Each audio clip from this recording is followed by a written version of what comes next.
Hello दोस्तों, नमस्कार। कैसे हो आप सभी लोग। और पहाड़ों में बर्फबारी होने लग गई है। मतलब इस मौसम की लगभग लगभग पहली बार बर्फबारी है यहाँ पे। तो देख सकते हो भाई क्या नज़ारा है यहाँ पे, अल्टीमेट। और भाई बर्फ़ पड़ गई है।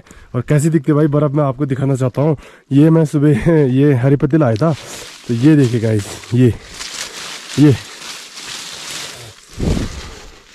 ये बर्फ़ पड़ चुकी है, आप देख सकते हो गाइस। तुझको बुलाए रे मुसाफिर मेरे उत्तराखंड में, बादलों के ओढ़नी वादियां गीत सुनाए मीठे मीठे मेरे उत्तराखंड में। अरे पिजोरे मेरे पहाड़ को, अरे पिजोरे मेरे पहाड़ को,